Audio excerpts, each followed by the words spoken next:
Good morning, people. So, today we are going to discuss financial relations under broader head of center state relations. Center state relations के तीन pillars हैं. We study legislative relations, executive or administrative relations, and last pillar is financial relations.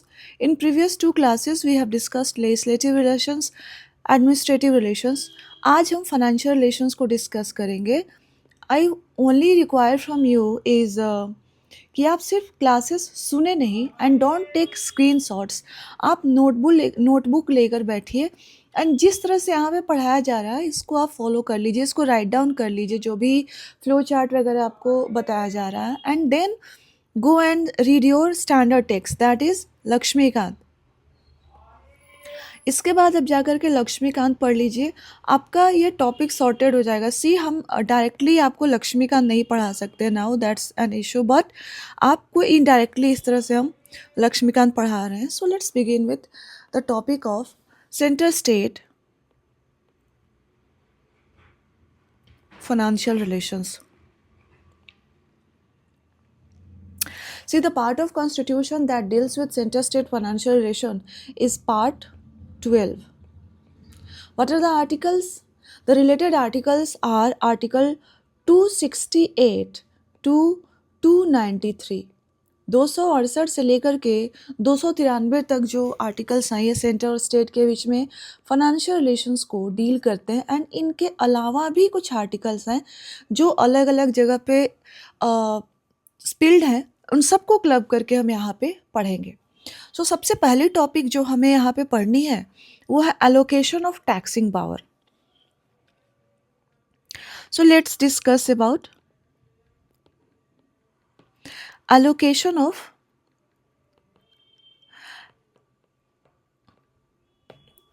Taxing power. जिस तरह से constitution ने centre और state में executive power को डिवाइड एलोकेट किया या डिवाइड किया है, सिमिलरली लेजिस्लेटिव पावर को डिवाइड किया है या एलोकेट किया, उसी तरह से कॉन्स्टिट्यूशन ने सेंटर और स्टेट के बीच में टैक्सिंग पावर को, टैक्सेस लगाने के पावर को भी एलोकेट किया है. सो हम यहाँ पे जो भी डिस्कस कर रहे हैं that is the constitutional scheme of thing. So constitution ने, सो याद रखेंगे when it comes upon the subjects of union list, we have three lists: union list, state list, concurrent list, and besides this we have residuary power.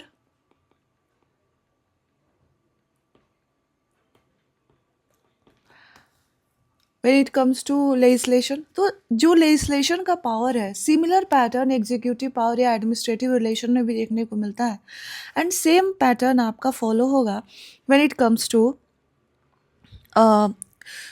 Taxing power.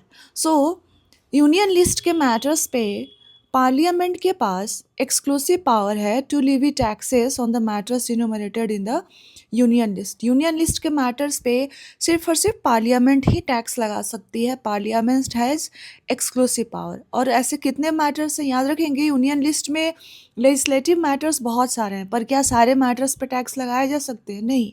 अगर union list में taxable matters की बात करें तो सिर्फ 13 है. याद रखेंगे आप, in union list we have 13 matters on which parliament can levy taxes. Similarly when it comes to matters of state list के मैटर्स पे स्टेट लेजिस्लेचर के पास पावर है कि only state legislature can levy taxes on the matters of the state list. State list के matters में सिर्फ और सिर्फ स्टेट की लेजिस्लेचर ही टैक्स लगा सकती है. और कितने कितने ऐसे मैटर्स है स्टेट लिस्ट में या फिर लिस्ट 2 में? सो स्टेट लिस्ट में देयर आर 18 टैक्सेबल मैटर्स. याद रखेंगे आप, स्टेट लिस्ट में 18 ऐसे मैटर्स हैं जिस पे टैक्स लगाए जा सकते हैं, एंड ये टैक्स कौन लगाता है? जो स्टेट लेजिस्लेचर लगाती है. कंकरेंट लिस्ट की बात करें, कंकरेंट लिस्ट की बात करें तो याद रखिएगा कि when it comes to power to legislate on the matters on concurrent list there is a concurrent power. जब लॉ बनाने की बात आती है तो पार्लियामेंट और स्टेट लेजिस्लेचर दोनों लॉ बना सकते हैं कंकरेंट लिस्ट पे.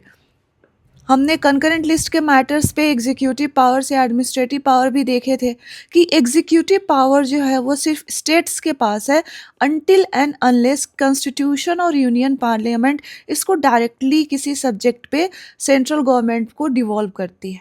सो कंकरेंट लिस्ट पे एग्जीक्यूटिव पावर किसके पास है? स्टेट्स के पास है। लेकिन कंकरेंट लिस्ट पे अगर हम बात करें कि टैक्सिंग पावर किसके पास है, तो आपको याद रखना है कि there is no tax entry. Concurrent list में कोई टैक्स एंट्री नहीं है।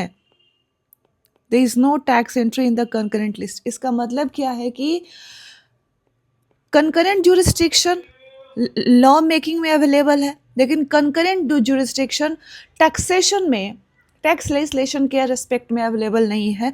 सो याद रखेंगे कि there is no concurrent jurisdiction, no concurrent jurisdiction when it comes to tax legislation. Tax legislation में concurrent jurisdiction नहीं है, but there is always an exception and constitution is a name of exceptions, right? So there is an exception. This is a general provision, but हमारे पास exception है। अब ये exception क्या है देखेंगे। What is exception? So 2016 में in 2016 through 101 Amendment Act, exception was made that in case of GST, both Parliament and state legislature were allowed to have concurrent jurisdiction with respect to tax legislation. ये आपको पता है कि GST के मामले में parliament भी लॉ बनाती है और स्टेट लेजिस्लेचर भी लॉ बना सकते हैं, राइट? सो ये एक्सेप्शन है जो कि 2016 में 101 अमेंडमेंट एक्ट से इनैक्ट किया गया था कि in case of GST parliament and state legislature can impose taxes simultaneously, concurrently, एक ही सब्जेक्ट पे दोनों parliament and state legislature tax legislate कर सकते हैं and this is called concurrent tax legislation. So in general आपसे एग्जाम में पूछा जाए कि इन जनरल कंकरेंट लिस्ट में कोई टैक्स एंट्री है? नो। क्या कंकरेंट ज्यूरिसडिक्शन है when it comes to tax legislation? No. लेकिन there is an exception and exception was made through 101st amendment act 2016 when in case of GST, it was allowed that Parliament and state legislature both can impose tax legislation, can enact tax legislation simultaneously. एक ही साथ parliament और state legislature tax से related कानून बना सकते हैं। इसका मतलब होता है कंकरेंट टैक्स लेजिस्लेशन, याद रखिएगा। इसके अलावा हमने कहा था कि रेसिड्यूअरी पावर ऑफ टैक्सेशन भी हम देखेंगे। जैसे residuary power to legislate, residuary power of legislation किसके पास है? पार्लियामेंट के पास है। वैसे ही इन तीनों लिस्ट्स में, union list, state list and concurrent list में जो टैक्स के मैटर्स नहीं हैं, उनके अलावा अगर ऐसी कोई बात आ जाती है जिस पर टैक्स के लॉ बनाना होता है, उसको रेसिड्यूअरी पावर ऑफ टैक्सेशन कहते हैं। एंड ये रेसिड्यूअरी पावर ऑफ टैक्सेशन किस में वेस्टेड है? ये पार्लियामेंट में वेस्टेड है, याद रखेंगे आप। क्लियर है ये? अब इसके अलावा आप याद रखेंगे कि कॉन्स्टिट्यूशन ऑफ इंडिया ने सिर्फ और सिर्फ कॉन्स्टिट्यूशन ऑफ इंडिया ने कई तरह के डिफरेंसेस क्रिएट किए हैं सेंटर और स्टेट के बीच में, कि अलग अलग पावर्स हैं, जैसे कि power to levy and collect tax, power to levy and collect. अब लेवी एंड कलेक्ट का मतलब बताती हूँ। Power to levy and collect taxes, that is कौन से टैक्सेस हैं जिनको सिर्फ सेंटर लगा सकती है एंड कौन से टैक्सेस है जिनको स्टेट लगा सकती है, एंड कौन से टैक्सेस है जिनका कलेक्शन सिर्फ सेंट्रल गवर्नमेंट कर सकती है, एंड कौन से टैक्सेस है जिनका कलेक्शन सिर्फ स्टेट गवर्नमेंट कर सकती है। सो कॉन्स्टिट्यूशन ऑफ इंडिया ने डिफरेंस लगाया है कि there is a difference between power to levy and collect tax, यानी आप टैक्स लगा सकते हैं, लेवी मतलब लगाना, और टैक्स कलेक्ट भी कर सकते हैं। And there is a difference between power to appropriate the collected tax, आपने टैक्स लगा, मान लीजिए सेंट्रल गवर्नमेंट कोई टैक्स इम्पोज करती है, मान लीजिए XYZ टैक्स इम्पोज करती है पार्लियामेंट। अब ये टैक्स लगाया किसने? पार्लियामेंट यानी सेंट्रल गवर्नमेंट ने। कलेक्ट कौन कर रहा? हो सकता है सेंट्रल गवर्नमेंट ही करे, लेकिन ये प्रोविजन हो सकता है अब इस ये जो पैसा आएगा कलेक्शन के बाद, इसका इसका इस्तेमाल कैसे होगा, इसको एप्रोप्रिएशन बोलते हैं। सो इस टैक्स से के पैसे को यूज करने के पावर में भी डिफरेंस हो सकता है, कि जरूरी नहीं है कि आपने, हो सकता है कि आप ये सारा का सारा पैसा सेंट्रल गवर्नमेंट यूज करे, हो सकता है ये पैसे स्टेट्स को चला जाए, या फिर ये पैसे सेंट्रल और स्टेट में दोनों में डिवाइड हो जाए। भले ही ये टैक्स लगाई थी, लेवी की थी सेंट्रल गवर्नमेंट ने एंड कलेक्ट की थी सेंट्रल गवर्नमेंट ने। क्लियर है ये? सो कॉन्स्टिट्यूशन इन तीनों चीजों में डिफरेंस क्रिएट करती है। इसको बोलते हैं power to levy and collect the tax and power to appropriate the money so raised. For example आप देखेंगे इनकम टैक्स की अगर हम बात करें, इनकम टैक्स जो है वो लेवी एंड कलेक्ट करना, power to levy and collect, ये किसके पास है? ये सेंट्रल गवर्नमेंट के पास है, यानी पार्लियामेंट के पास है। हर साल कितना इनकम टैक्स लगेगा आपके ऊपर, ये स्टेट्स डिटरमाइन नहीं करते हैं। ये लेवी कौन करती है? पार्लियामेंट करती है। कलेक्ट कौन करती है? लेवी, पार्लियामेंट एंड कलेक्ट करना, यानी जो मशीनरी यूज होती है इनकम टैक्स कलेक्ट करने में, ये सेंट्रल गवर्नमेंट की मशीनरी होती है। लेकिन when it comes to power to appropriate the money, जो पैसे एप्रोप्रिएट होते हैं, ये कलेक्टेड मनी है यहाँ से, इसको एप्रोप्रिएट करना यानी यूज करने की जब बात आती है, पावर टू एप्रोप्रिएट, तो कॉन्स्टिट्यूशन ने कहा कि ये इनकम टैक्स से जो मनी कलेक्ट होगा ये बटेगा सेंट्रल गवर्नमेंट में और स्टेट में। क्लियर है ये? इस तरह के बहुत सारे आपके आप पढ़ेंगे आपके पॉलिटी में कि बहुत सारे ऐसे टैक्सेस आप पढ़ेंगे जो लगाती तो सेंट्रल गवर्नमेंट है, लेकिन वो सारे के सारे स्टेट्स को चले जाते हैं। बहुत सारे ऐसे टैक्सेस है जो सेंट्रल गवर्नमेंट लेवी करती है यानी इम्पोज करती है, लेकिन कलेक्शन जो मशीनरी यूज होती है वो स्टेट्स की होती है। एंड फिर उनका एप्रोप्रिएशन यानी बंटवारा यूज कैसे होगा, ये दोनों सेंटर और स्टेट के बीच में होता है। तो ये आपके पॉलिटी का पार्ट है। जब आप पॉलिटी पढ़ेंगे, रिवाइज करेंगे या जहाँ से भी पढ़ रहे होंगे, तो इस पोर्शन को आप अपने पॉलिटी के सब्जेक्ट में कवर कर लेंगे, इकोनॉमी के सब्जेक्ट में आप कवर कर लेंगे। चलिए, इसके अलावा कुछ चीज़ें हैं बेसिक्स ही आपको जो जाननी चाहिए, रफली, not in that minute detail, but कुछ चीज़ें हैं। कॉन्स्टिट्यूशन ने स्टेट्स के टैक्सिंग पावर के ऊपर कुछ लिमिटेशंस लगाए हैं, रिस्ट्रिक्शंस। कॉन्स्टिट्यूशन ऑफ इंडिया ने स्टेट्स के टैक्सिंग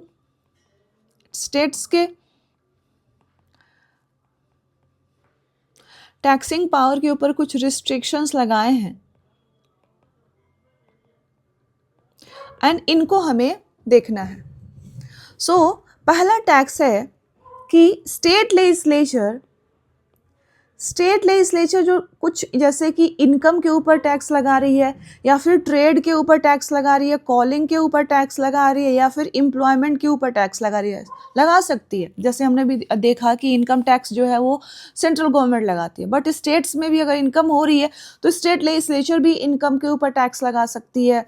ट्रेड में अगर हो रहा है तो टैक्स कर सकती है, एम्प्लॉयमेंट पे टैक्स लगा सकती है। लेकिन ये यहाँ पे जो सम है वो लिमिटेड है, यानी जो एनुअल मनी है, जो एनुअल टैक्सेबल इनकम है, वो आपका 2500 से ज़्यादा नहीं होना चाहिए।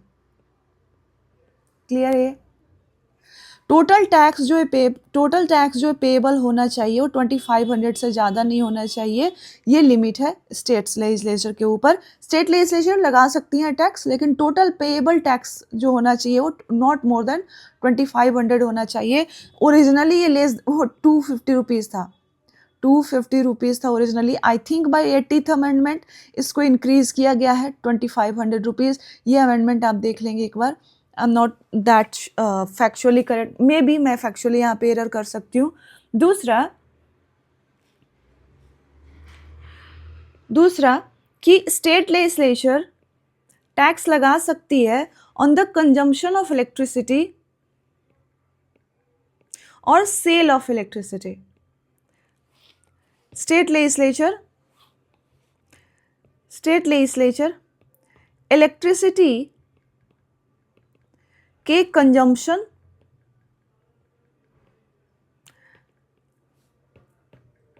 एंड सेल दोनों पे टैक्स लगा सकती है। ये जनरल रूल है, but there is always an exception.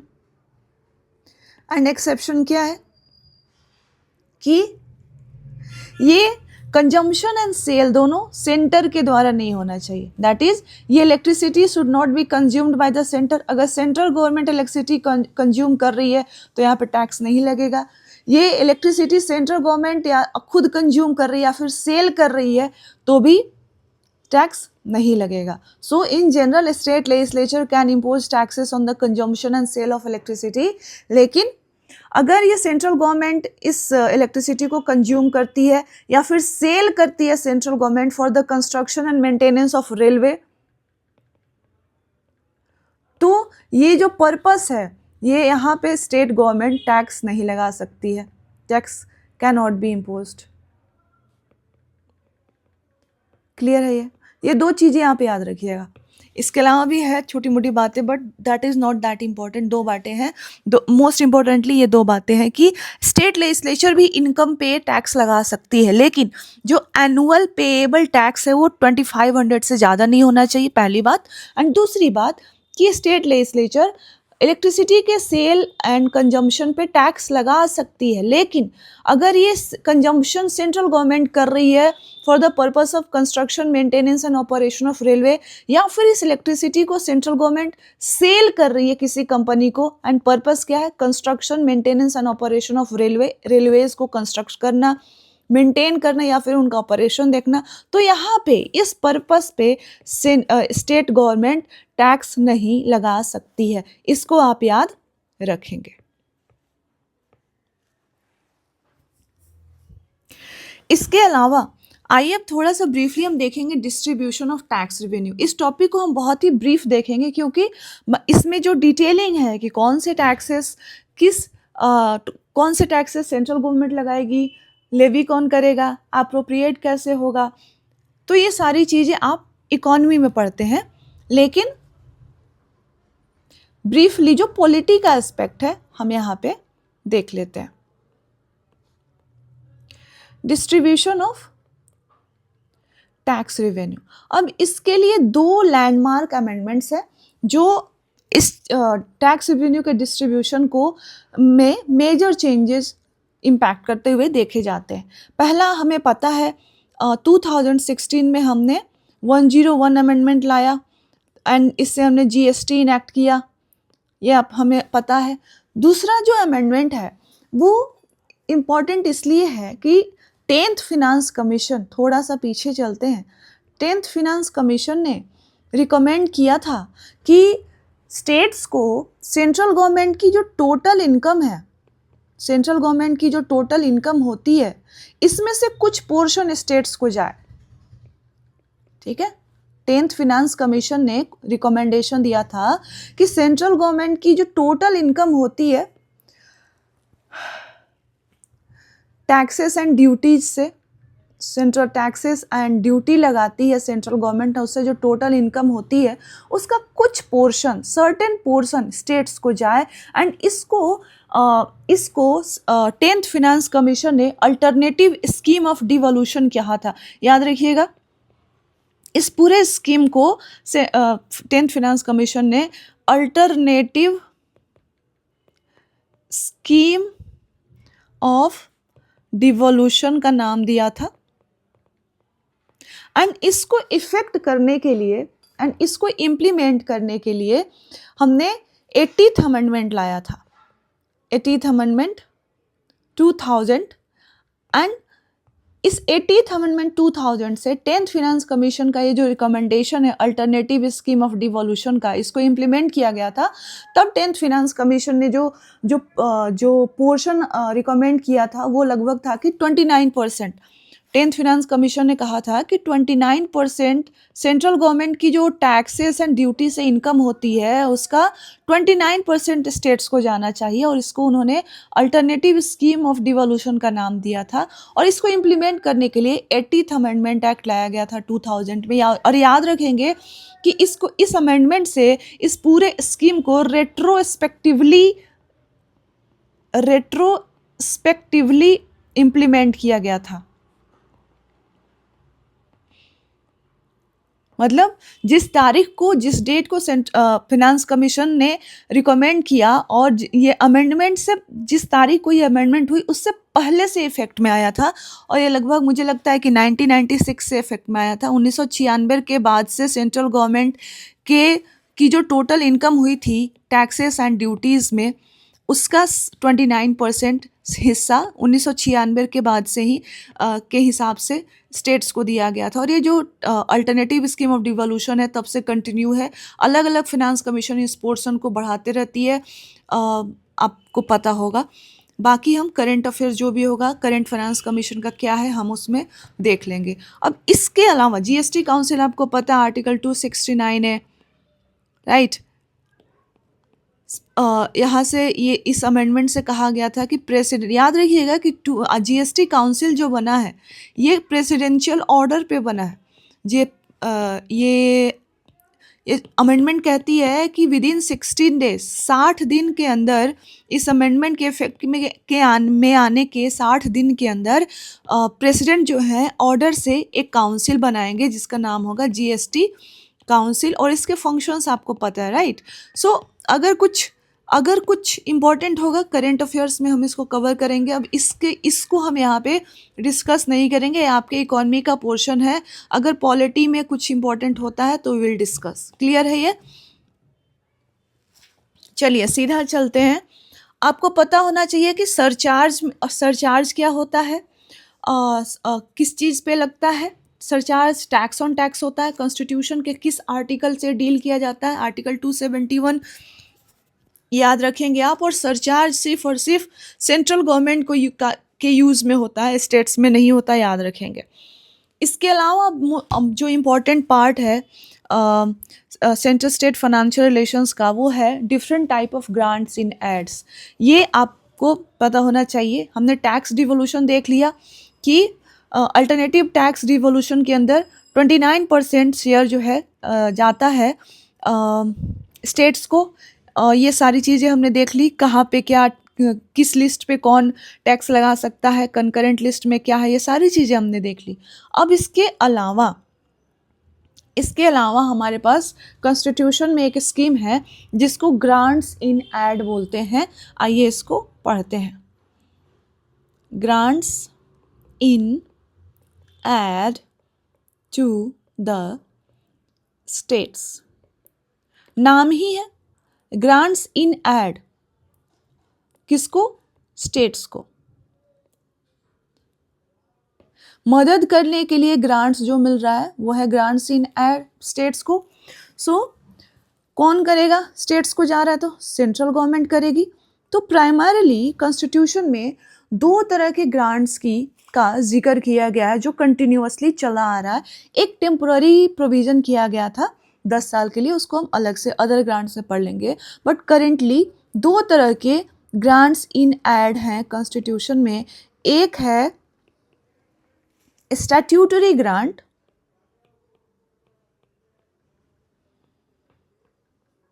और दूसरा है डिस्क्रिशनरी ग्रांट।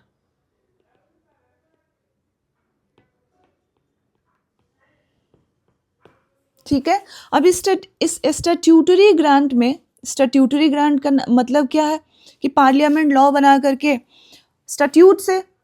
स्टैट्यूटरी मतलब स्टैट्यूट से जो ग्रांट मिल रहा है, यानी पार्लियामेंट करेगी। डिस्क्रिशनरी ग्रांट मतलब कि ये डिस्क्रिशन पे है सेंट्रल गवर्नमेंट के, ये एग्जीक्यूटिव की अथॉरिटी में आएगा। इसके लिए आपको कोई एक्सप्लेनेशन देने की ज़रूरत नहीं है, आपके डिस्क्रिशन की बात है, आप जो जिसको चाहे दे सकते हैं, राइट।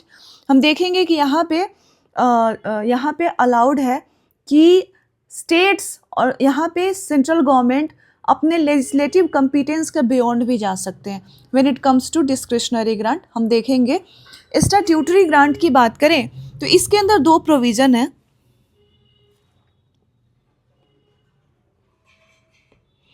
इसके अंदर दो प्रोविज़न है, पहला तो है एक जनरल प्रोविज़न एंड दूसरा है स्पेसिफिक प्रोविज़न। ठीक है, अब इन जनरल एंड स्पेसिफिक दोनों में याद रखेंगे कि स्टैट्यूट की बात है तो कौन ये ग्रांट करेगा, पार्लियामेंट करेगी। तो देखते हैं आर्टिकल, अब ये स्टैट्यूटरी ग्रांट किस आर्टिकल से डील होता है, तो article 275 of the constitution deals with statutory grant and discretionary grant की बात करें तो कौन से आर्टिकल से डील होता है, article 282 of the constitution deal with discretionary grant. याद रखिएगा, सिंपल है ये। अब स्टैट्यूटरी ग्रांट के अंदर क्या है कि कॉन्स्टिट्यूशन ने 275 के अंदर ये अलाउ किया है कि पार्लियामेंट स्टेट्स को ग्रांट्स दे सकती है। सिंपल है, स्टैट्यूटरी ग्रांट में क्या है, आर्टिकल 275 के अंदर क्या प्रोविजन है कि पार्लियामेंट स्टेट्स को ग्रांट्स दे सकती है। ग्रांट्स मतलब पैसा, एक्स्ट्रा पैसा। बट ये इतना सिंपल होता तो फिर कॉन्स्टिट्यूशन में लिखा क्यों होता, कहा है आगे कि पार्लियामेंट स्टेट्स को ग्रांट दे सकती है, लेकिन किन स्टेट्स को, याद रखेंगे नीडी स्टेट्स को, not every state. Parliament states को ग्रांट तो दे सकती है लेकिन किन को, नीडी स्टेट्स को, नॉट क्या सारे स्टेट्स को पार्लियामेंट ग्रांट दे सकती है, no, only needy states. Also यहाँ पे डिफरेंट स्टेट के लिए पार्लियामेंट को अलाउंस है कि डिफरेंट स्टेट के लिए पार्लियामेंट डिफरेंट सम्स फिक्स कर सकती है। यानी अब नीडी स्टेट्स हैं, स्टैट्यूटरी ग्रांट किस स्टेट को जाता है, याद रख बताइए, जो नीडी स्टेट्स है उनको जाता है। सो अलग अलग स्टेट की नीड अलग होगी तो उनकी नीड को देखते हुए सम यानी पैसे भी जो फिक्स होंगे दैट विल बी डिफरेंट। सो अलग अलग स्टेट को अलग अलग सम जाएगा। सो ये याद रखिएगा। और ये जो पैसे हैं एंड ये जो सम है, ये जो रुपी है, ये कहाँ से आएगा, this some is charge on consolidated fund of India. Charge expenditure, ये सारी चीज़ें हम जब पार्लियामेंट पढ़ेंगे, हम पढ़ेंगे वहाँ हम पढ़ेंगे कि this some is charge on consolidated fund of India. अब इसको बोला गया, यहाँ पे कोई स्पेसिफिक कंडीशन नहीं कही गई है, सो इसको बोला गया जनरल प्रोविजन कि जो भी स्टेट नीडी है उसको पार्लियामेंट ग्रांट दे सकती है। अलग अलग स्टेट के लिए अलग अलग पैसे, रुपीज़, अलग अलग सम अलाउड है। सो यहाँ पे इसको बोला गया जनरल प्रोविजन। अब आते हैं specific provision, that is also dealt in article 275 and इसी के अंदर कहा गया है कि स्पेसिफिक प्रोविजन के अंदर ही कि पार्लियामेंट किसी स्टेट में अगर शेड्यूल्ड ट्राइब्स का वेलफेयर के लिए grant they, welfare of scheduled tribe, या फिर रेजिंग एडमिनिस्ट्रेशन शेड्यूल एरिया के एडमिनिस्ट्रेशन ऑफ शेड्यूल एरिया। अब शेड्यूल एरिया के एडमिनिस्ट्रेशन को रेज करना है या फिर शेड्यूल ट्राइब के वेलफेयर को प्रमोट करना है तो इस पर्पस के लिए भी पार्लियामेंट जो है किसी स्टेट को ग्रांट दे सकती है। अब क्योंकि यहाँ पे पर्पस स्पेसिफाई हो गया इसलिए इसको बोला गया स्पेसिफिक ग्रांट। एंड अगेन यहाँ पे अलग अलग स्टेट्स के लिए अलग अलग सम्स अलाउड है एंड जो भी सम्स रिक्वायर्ड होंगे वो कहाँ से आएंगे, this expenditure will be charge on consolidated fund of India. And क्योंकि ये चार्ज एक्सपेंडिचर है तो पार्लियामेंट में इस पर वोट नहीं हो सकता है। Parliament charge and non charge expenditure हम डिटेल में पढ़ेंगे। चार्ज एक्सपेंडिचर में क्या होता है कि आप डिस्कशन कर सकते हैं, आपसे पूछा जाएगा ये और पूछा हुआ सवाल है। चार्ज एक्सपेंडिचर पे डिबेट हो सकता है, डिस्कशन हो सकता है, लेकिन चार्ज एक्सपेंडिचर पे डिबेट हो सकता है, डिस्कशन हो सकता है, तो क्वेश्चंस भी पूछे जा सकते हैं, लेकिन क्या वोटिंग हो सकती है? चार्ज एक्सपेंडिचर पे वोटिंग नहीं हो सकती है। ये याद आप रख लेंगे, इसको आप बना लेंगे। So this is about charge expenditure. Again अब आते हैं स्टैट्यूटरी ग्रांट आर्टिकल 275 के अंदर पढ़ लिया हमने। डिस्क्रिशनरी ग्रांट के बारे में बात करते हैं कि अगर आप आर्टिकल 282 पढ़ें तो यहाँ पे कॉन्स्टिट्यूशन ने दोनों सेंटर एंड स्टेट्स को, याद रखिएगा, दोनों सेंटर एंड स्टेट्स को अलाउ किया है कि अपने लेजिस्लेटिव कॉम्पिटेंस के बियॉन्ड जाकर, first thing first, that they can both centre and state can go beyond their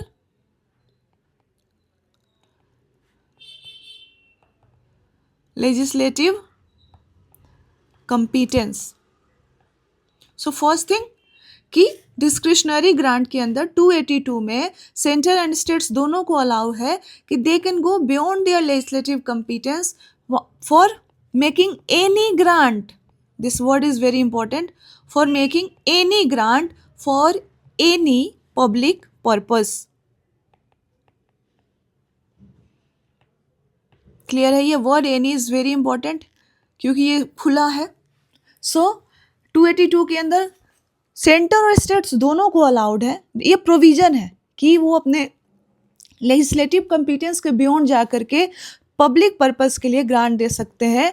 लेकिन एक्चुअली क्या होता है, क्या दोनों सेंटर और स्टेट्स दोनों यहाँ से ग्रांट देते हैं? प्रैक्टिकली नहीं। यहाँ पे 282 के अंदर प्रोविजन दोनों के लिए है, लेकिन रियलिटी में सेंट्रल गवर्नमेंट स्टेट्स को ग्रांट देती है एंड ये सेंट्रल गवर्नमेंट की डिस्क्रिशन पे है। अब इसका पर्पस क्या है? दो पर्पस है। पहला क्या होगा, किसी को पैसे दे रहे हैं, क्यों दे रहे हैं भाई? कि उस स्टेट को फाइनेंशियली हेल्प करना, फाइनेंशियल असिस्टेंस, ये तो ऑब्वियस सी रीजन हो गई। दूसरा, सेंटर के पास हमने डिस्क्रिशन दिया है, यानी हमने सेंटर को के पास एक तरह से हाथ में स्टिक दिया है कि सेंट्रल गवर्नमेंट स्टेट्स के कान ऐंठ सकती है और उसको उनके पॉलिसीज एंड प्रोग्राम्स को इन्फ्लुएंस कर सकती है, इजंट इट? सेंटर के पास डिस्क्रिशन है 282 के अंदर कि वो किसी भी स्टेट को किसी भी पर्पस के लिए in the name of public purpose वो ग्रांट दे सकती है और अपने लेजिस्लेटिव कॉम्पिटेंस के भी बाहर जा सकती है। सो इतना बड़ा हमने पावर दिया है, क्यों दिया है? To make central government powerful, that central government states के पॉलिसीज एंड प्रोग्राम्स को इन्फ्लुएंस कर सके, राइट? सो सेकेंड रीजन क्या है? सेंट्रल गवर्नमेंट को लेवरेज देना, leverage over states policies and programmes. Clear है ये? सो ये हो गया हमारा grants in aid, statutory grant under 275, discretionary grant 282। हमने स्टैट्यूटरी ग्रांट के अंदर जनरल प्रोविजन भी पढ़ा, स्पेसिफिक प्रोविजन भी पढ़ा, and this some is charged on consolidated fund of India. Consolidated fund के हमने कैरेक्टरिस्टिक भी पढ़े।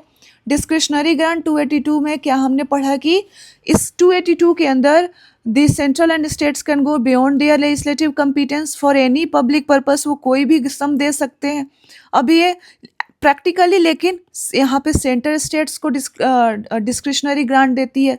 एम क्या है? डबल फोल्ड है। पहला है कि फाइनेंशियल असिस्टेंस देना, एंड दूसरा है कि सेंट्रल गवर्नमेंट को थोड़ा सा इस पोजीशन पे रखा जाए कि सेंट्रल गवर्नमेंट स्टेट्स के पॉलिसीज एंड प्रोग्राम को इन्फ्लुएंस कर सकती है। एंड अगेन याद रखिएगा कि यहाँ पे जो भी सम लगता है, the sum again this is charge on consolidated fund of India, and क्योंकि ये चार्ज एक्सपेंडिचर है so it is non votable, it can be discussed but इसको वोट नहीं कर सकते हैं। क्लियर है ये?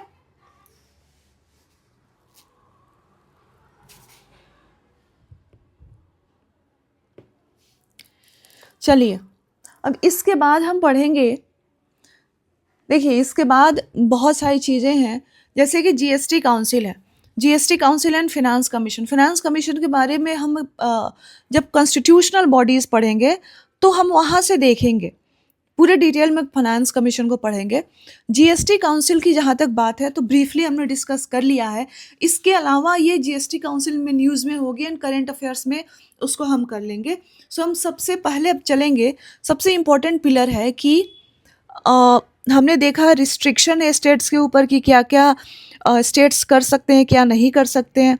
हमने अभी तक देखा है, जहाँ भी देखा है कि सेंट्रल गवर्नमेंट को इन्फ्लुएंशियल पोजीशन में रखा गया है, राइट। रेसिड्यूअरी पावर ऑफ टैक्सेशन भी किसके पास है? सेंट्रल गवर्नमेंट के पास है।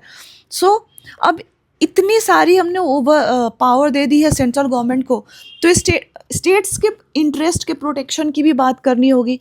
सो कॉन्स्टिट्यूशन में कुछ प्रोविज़न बनाया गया है जिससे कि स्टेट्स के इंटरेस्ट को प्रोटेक्ट किया जा सके। सो let's discuss about that.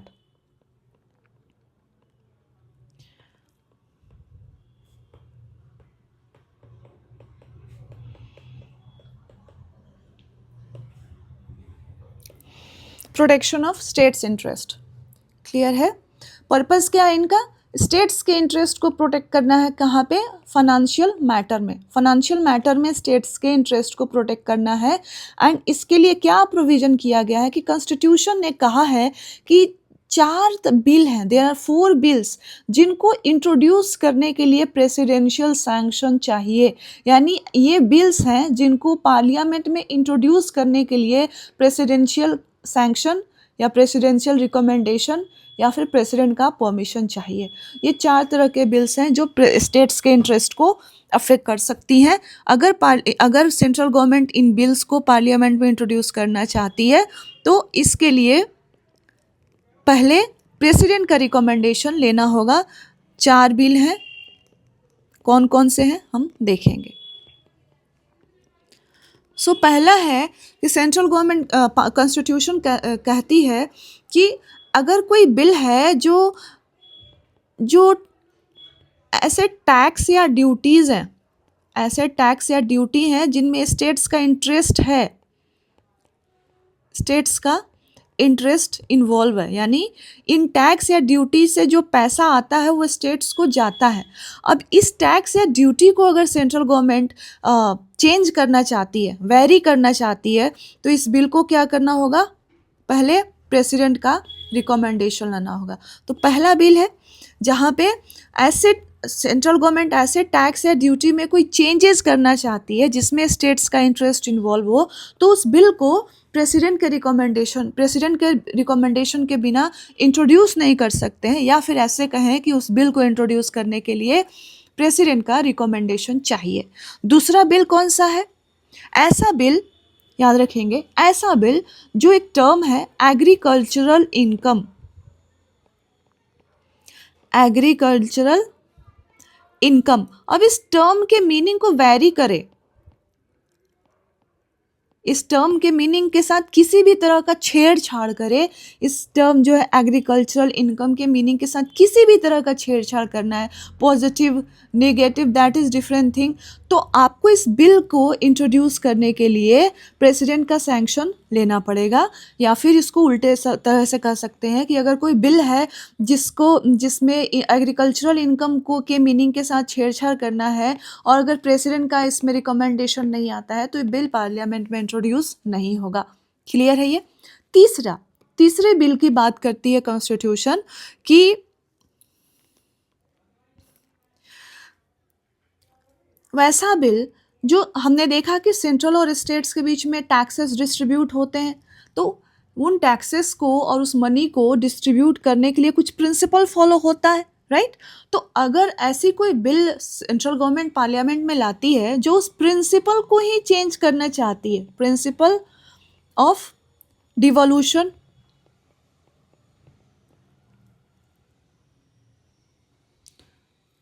Of taxes from centre to states, अब ऐसी कोई बिल है जो इस प्रिंसिपल को ही चेंज कर रही है फॉर पॉजिटिव और negative, that is our not matter of concern. हमारा मैटर है कि प्रिंसिपल ही बदल रहा है, तो इस बिल को इंट्रोड्यूस करने के लिए हमें प्रेसिडेंट का रिकमेंडेशन लेना होगा। एंड चौथा बिल है कि अगर कोई बिल है जो किसी स्पेसिफिक टैक्स या ड्यूटी पे सरचार्ज लगा रही है, तो ये तभी इंट्रोड्यूस होगी जब प्रेसिडेंट रिकमेंड करेंगे। याद रखिएगा, सरचार्ज सिर्फ और सिर्फ सेंट्रल गवर्नमेंट यूज़ करती है, स्टेट्स को नहीं जाता है। तो किसी भी टैक्स या ड्यूटी पे अगर सरचार्ज लगाना है तो वो बिल प्रेसिडेंशियल रिकमेंडेशन के बाद ही इंट्रोड्यूस होगा, ऐसे नहीं होगा। प्लीज़ इसको याद रखिएगा, ये क्वेश्चन हमको लगता है पूछा जा सकता है कि सरचार्ज लगाने के लिए प्रेसिडेंशियल रिकमेंडेशन इम्पॉर्टेंट है। सरचार्ज कहाँ लगता है?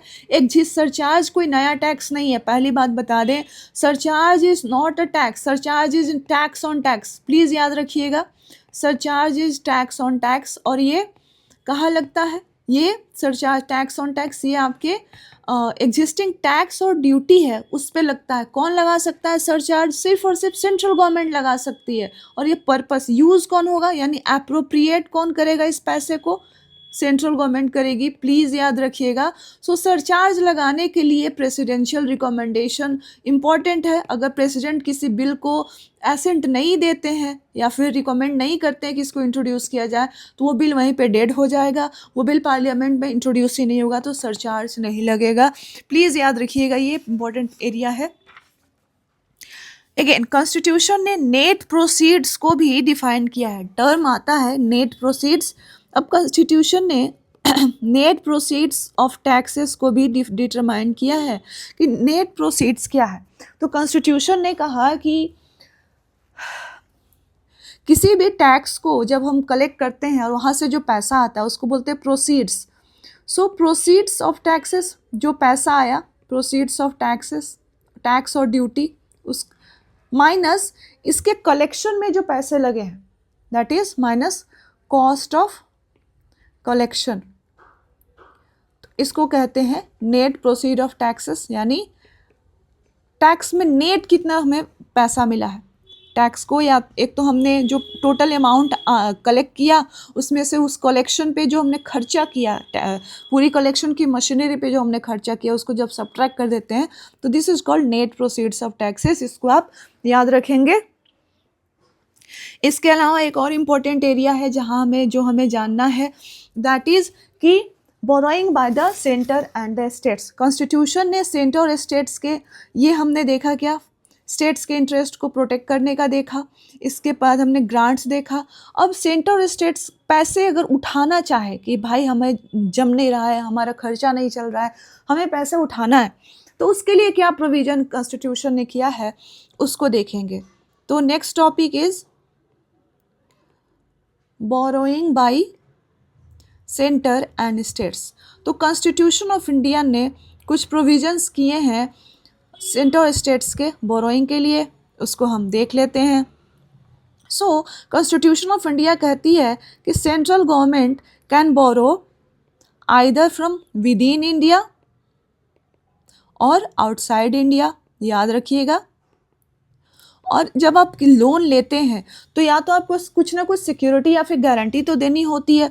तो सेंट्रल गवर्नमेंट कौन सी सिक्योरिटी या गारंटी देगी? तो सेंट्रल गवर्नमेंट सिक्योरिटी देती है on consolidated fund of India. याद रखिएगा, सेंट्रल गवर्नमेंट की security consolidated fund of India होते या फिर कोई गारंटी दे सकती है। क्लियर है?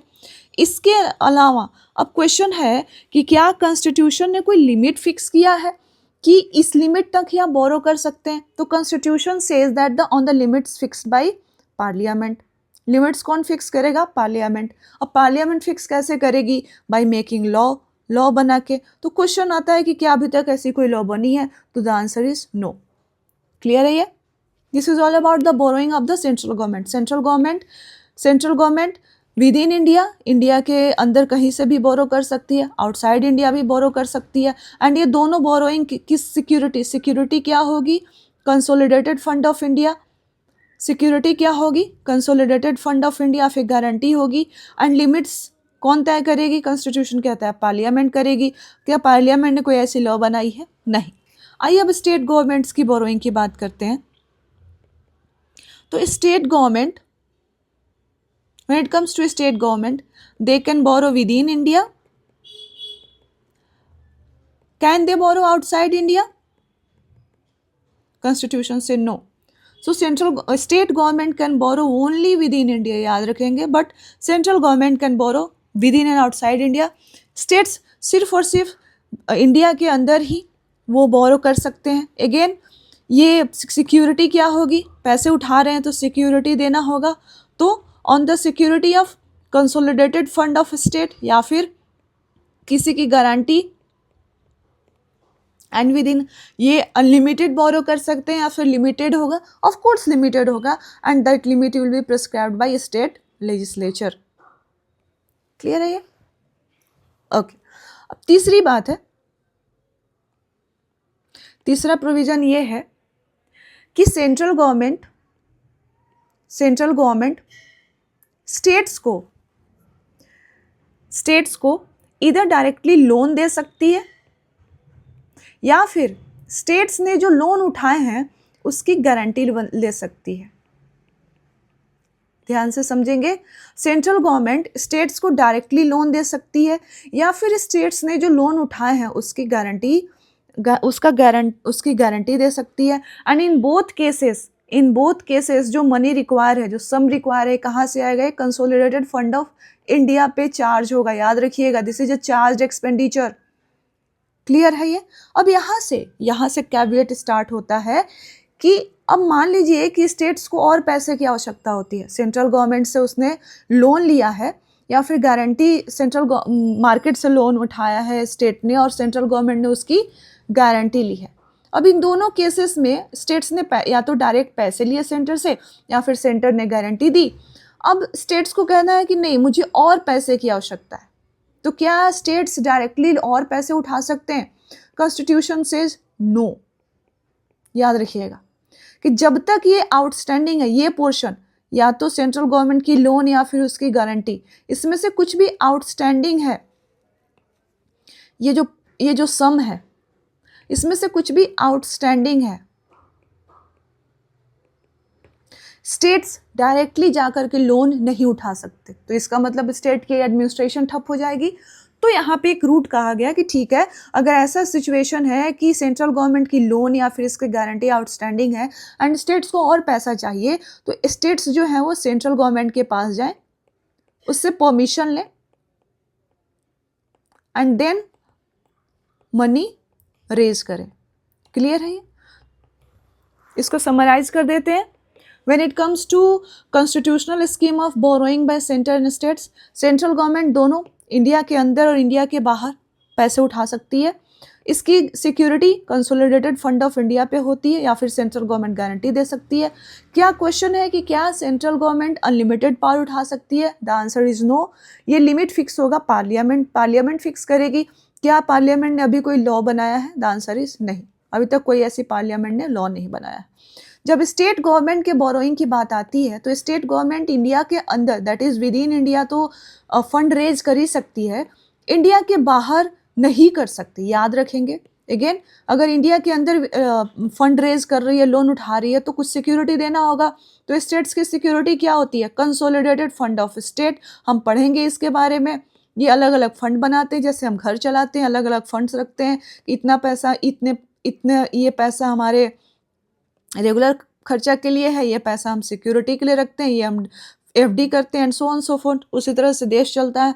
सो कंसोलिडेटेड फंड ऑफ स्टेट पे ये सिक्योरिटी चार्ज होता है या फिर स्टेट्स गारंटी ले सकती है, दे सकती है। एंड ये लिमिट जो बोरोइंग की लिमिट है स्टेट लेजिस्लेचर तय करती है। इसके इन दोनों स्कीम के अलावा एक और चीज़ है कि सेंट्रल गवर्नमेंट स्टेट्स को डायरेक्टली लोन दे सकती है या फिर स्टेट्स द्वारा रेज किए गए लोन की गारंटी ले सकती है। एंड इन दोनों को केसेस में जो पैसे लगेंगे वो चार्ज होंगे कंसोलिडेटेड फंड ऑफ इंडिया पे। इसके बाद से कहानी में स्पाइस आता है कि अब सेंट्रल गवर्नमेंट ने जो लोन दिए हैं या फिर गारंटी दी है, अब इससे स्टेट्स के खर्च नहीं चल रहा और उनको और पैसे चाहिए। तो जब तक ये पैसे आउटस्टैंडिंग हैं, स्टेट गवर्नमेंट डायरेक्टली मार्केट से जाके पैसे नहीं उठा सकती। स्टेट गवर्नमेंट को सेंट्रल गवर्नमेंट के पास जाना होगा, इजाज़त लेनी होगी कि माई बाप घर चलाने के पैसे नहीं हैं, तो सेंट्रल गवर्नमेंट इजाज़त देगी, तभी वो पैसे रेज कर सकते हैं। So this is all about borrowing bye the centre and state. इसके अलावा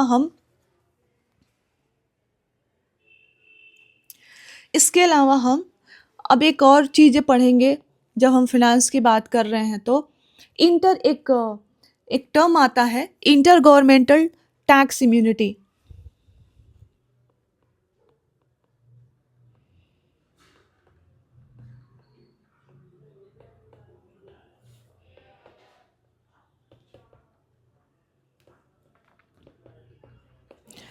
intergovernmental tax immunity. So Indian constitution का कैरेक्टर क्या है? फेडरल। सो फेडरल कॉन्स्टिट्यूशन का एक कैरेक्टर है कि जो यूनिट्स ऑफ फेडरेशन है, वहाँ पे एक रूल फॉलो होता है। इन यूनिट्स ऑफ फेडरेशन के बीच में एक रूल फॉलो होता है जिसको कहते हैं immunity from mutual taxation.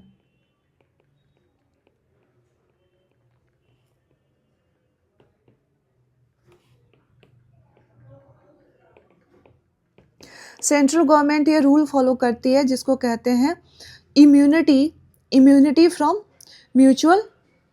Federal system में ये रूल है यूनिट्स ऑफ फेडरेशन के बीच में कि म्यूचुअल टैक्सेशन पे इम्यूनिटी है, यानी स्टेट्स सेंट्रल गवर्नमेंट की प्रॉपर्टी को टैक्स नहीं कर सकते एंड सेंट्रल गवर्नमेंट स्टेट्स के प्रॉपर्टी को टैक्स नहीं कर सकती। इसी को बोलेंगे म्यूचुअल टैक्सेशन की इम्यूनिटी। अब कॉन्स्टिट्यूशन ऑफ इंडिया में क्या प्रोविज़न है उसको देखेंगे। सो कॉन्स्टिट्यूशन ऑफ इंडिया दो तरह के प्रोविज़न करती है इसके अंदर। पहला है exemption of central property from state taxation. Exemption of central property from state taxation. और दूसरा है exemption of states income and property. ये वर्ड इंपॉर्टेंट है, स्टेट की income and property from central taxation. एक एक करके देखेंगे। पहला क्या है कि सेंट्रल प्रॉपर्टी जो है स्टेट के टैक्सेशन से इम्यून है, एग्जेम्प्टेड है। सो कॉन्स्टिट्यूशन क्या कहती है कि सेंट्रल गवर्नमेंट की प्रॉपर्टी पे स्टेट गवर्नमेंट या फिर any other authority, word important है, any other authority within state के अंदर एक तो खुद की स्टेट गवर्नमेंट हो गई, तो स्टेट गवर्नमेंट या फिर उस स्टेट के अंदर कोई और अथॉरिटी जैसे कि पंचायत हो गए, म्यूनिसिपैलिटीज़ हो गए या फिर डिस्ट्रिक्ट बोर्ड्स हो गए, ये सेंट्रल प्रॉपर्टी पे टैक्स नहीं लगा सकती। ये बैन है, ये टैक्स लगा ही नहीं सकते, ये बैन है। कॉन्स्टिट्यूशन ने इसको बैन किया हुआ। अब क्वेश्चन ये है कि क्या कभी ऐसा पॉसिबिलिटी आ सकता है कि ये बैन हट जाए? बिल्कुल हट सकता है, लेकिन इस बैन को कौन हटाएगा? पार्लियामेंट लॉ बना के इस बैन को हटा सकती है। अब इम्पॉर्टेंट ये है कि हमने बोला सेंट्रल प्रॉपर्टी, सेंट्रल गवर्नमेंट के प्रॉपर्टी यानी सेंट्रल प्रॉपर्टी पे स्टेट्स या फिर कोई और authority within state tax लगा ही नहीं सकती, बैन है। अब इस प्रॉपर्टी का मतलब क्या है? इस प्रॉपर्टी के 3 कैरेक्टरिस्टिक्स हैं जिनको आपको जानना जरूरी है।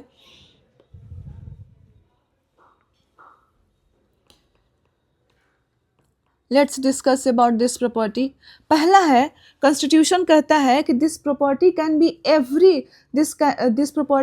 Everything that has money value. Central government की प्रॉपर्टी में प्रॉपर्टी क्या आएगा? कुछ भी जिससे पैसा बन सकता है।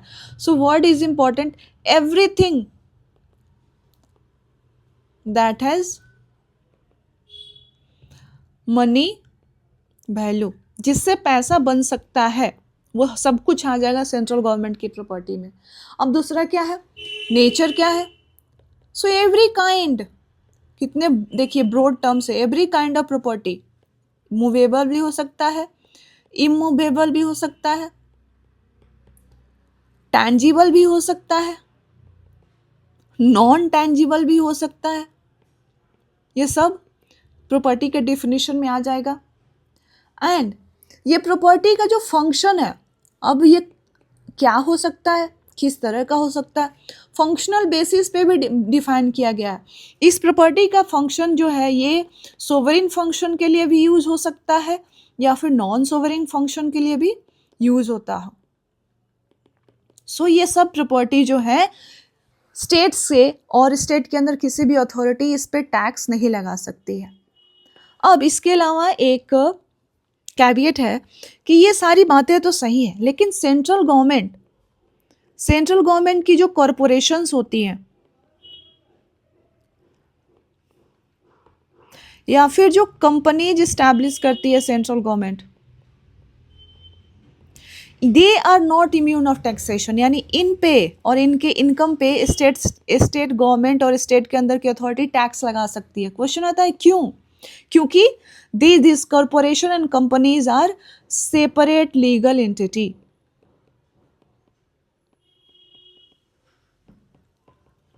क्लियर है ये? सेंट्रल गवर्नमेंट की जो प्रॉपर्टी है वो, उस पर कोई टैक्सेशन नहीं है, जनरल प्रोविजन है ये।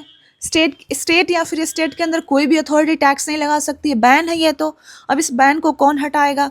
पार्लियामेंट हटा सकती है। प्रॉपर्टी का डिफिनीशन भी है। अब फिर कॉन्स्टिट्यूशन कहती है कि सेंट्रल गवर्नमेंट की जो कॉरपोरेशन और कंपनी है इस पे टैक्स लगा सकते हैं स्टेट गवर्नमेंट या फिर स्टेट के अंदर कोई अथॉरिटी। अब पूछा जाता है क्यों? तो भाई ये सेपरेट लीगल एंटिटी है। क्लियर है? अब स्टेट्स की बात कर लेते हैं। अगेन दो चीजें हैं कि स्टेट्स की इनकम एंड प्रॉपर्टी पे सेंट्रल गवर्नमेंट टैक्स नहीं लगा सकती। It's as simple as that. States की income and property is not taxable by the centre. Again याद रखेंगे, आपसे पूछा जा सकता है कि लोकल अथॉरिटीज जो हैं स्टेट के अंदर, जो लोकल अथॉरिटीज सिचुएटेड हैं, इन पे टैक्स लगाया जा सकता है। They are not prohibited. Question ये है कि स्टेट के अंदर जो लोकल अथॉरिटी है उनके इनकम और प्रॉपर्टी पे सेंट्रल गवर्नमेंट टैक्स लगा सकती है? तो yes, because they are separate legal entity. Panchayat के इनकम और प्रॉपर्टी पे टैक्स लगा सकती है सेंट्रल गवर्नमेंट? यस। म्यूनिसिपालिटीज के इनकम और प्रॉपर्टी पे टैक्स लगा सकती है central government? Yes. District boards के इनकम और प्रॉपर्टी पे टैक्स लगा सकती है सेंट्रल गवर्नमेंट? यस। क्यों? क्योंकि ये सेपरेट लीगल एंटिटी है। सिमिलरली स्टेट गवर्नमेंट के कॉरपोरेशंस एंड कंपनीज पे भी टैक्स लग सकता है। सेम रीजन है, जो सेंट्रल गवर्नमेंट के कॉरपोरेशन और कंपनीज पे स्टेट गवर्नमेंट टैक्स लगा सकती है क्योंकि they are separate legal entity. Similarly state government के भी कॉरपोरेशन और कंपनी पे टैक्स लगा सकती है सेंट्रल गवर्नमेंट। क्यों? Because they are separate legal entity. इतना ही आपको जानना है। क्लियर है? ये माइंड में रखिएगा। अब हम लास्ट पहुंच चुके हैं क्लास के एंड में। Effect of national emergency on the centre state financial relations.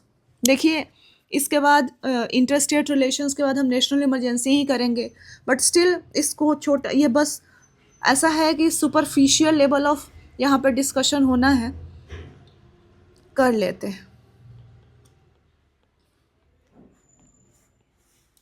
दो इमरजेंसीज हम डिस्कस करेंगे, national emergencies under article 352 and financial emergency under article 360। सो जब नेशनल इमरजेंसी ऑपरेशन में होता है, आर्टिकल 352 ऑपरेशन में होता है, तो स्टेट्स सबसर्विएंट हो जाते हैं सेंटर के in all domain. So national emergency के केस में प्रेसिडेंट के पास पावर है कि जो कॉन्स्टिट्यूशनल डिस्ट्रीब्यूशन ऑफ रिवेन्यू है, president can modify this constitutional distribution of revenue.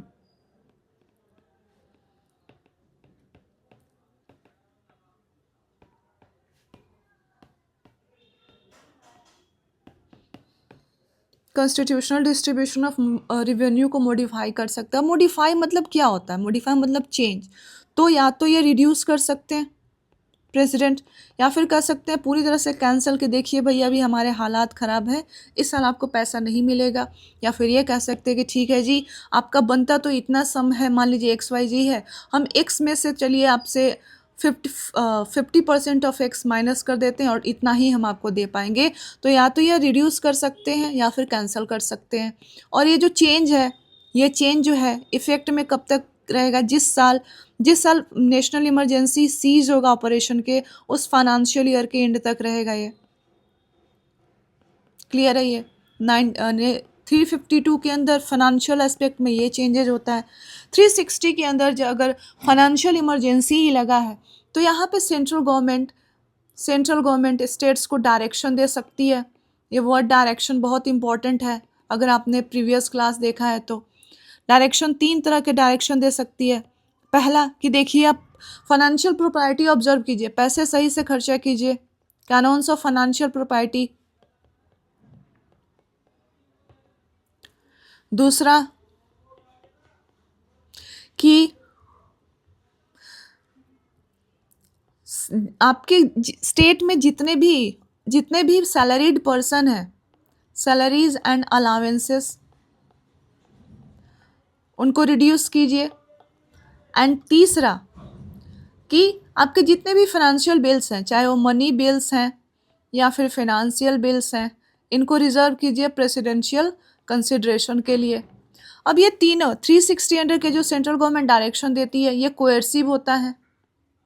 Coercive in a sense कि अगर स्टेट्स इन डायरेक्शन को नहीं मानते हैं या फिर फेल कर जाते हैं किसी भी रीजन से कंप्लाई करने में, तो आर्टिकल 365 के अंदर कहती है कॉन्स्टिट्यूशन कि अगर स्टेट सेंट्रल गवर्नमेंट के डायरेक्शन को फुलफिल करने में फेल हो जाती है, देन प्रेसिडेंट के लिए ये मानना लॉफुल हो जाएगा कि अब स्टेट्स में ऐसा सिचुएशन अराइज हो गया है कि वहाँ पे कॉन्स्टिट्यूशन काम नहीं कर सकता है। एंड यहाँ से आर्टिकल 356 आएगा एंड प्रेसिडेंट रूल। क्लियर है ये? सो ये आपका नेशनल इमरजेंसी में इस तरह से कुछ फाइनेंशियल रिलेशंस में चेंजेज होते हैं। So this is all about your centre state financial relations.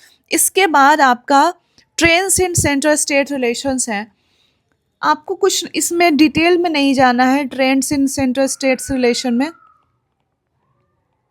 लेकिन कम से कम आपको ये पता होना चाहिए, क्रोनोलॉजी पता होना चाहिए कि किस साल कौन सी कमेटी या कमीशन इस्टेब्लिश किया गया था। एटलीस्ट इतना पता होना चाहिए। फर्स्ट ARC कब आया था, उसके बाद कौन सी राजा मनार आई, फिर आनंदपुर साहब, फिर ये आपसे पूछा जा सकता है। तो सबसे पहले हम ARC देख लेते हैं।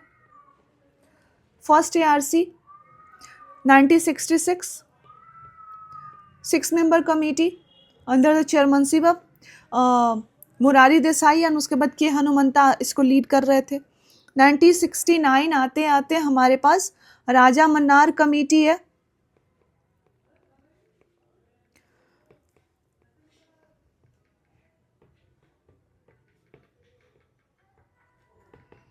ये तमिलनाडु की सरकार ने इसको कंस्टिट्यूट किया था।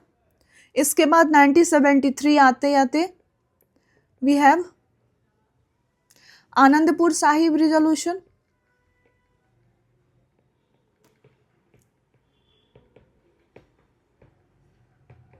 ये पंजाब की अकाली दल सरकार ने बनाया था। फिर 1977 में हमारे पास वेस्ट बंगाल मेमोरेंडम है। अगेन वेस्ट बंगाल की कम्युनिस्ट सरकार ने बनाया था। इसके बाद 1983 आते आते वी हैव सरकारिया कमीशन।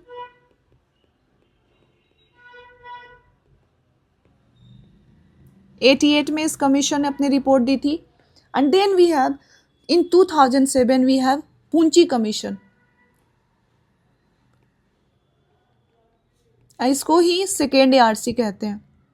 सो ये टाइमलाइन आपको पता होना चाहिए एटलीस्ट। बस अब PT में इससे ज़्यादा जानने की ज़रूरत नहीं है।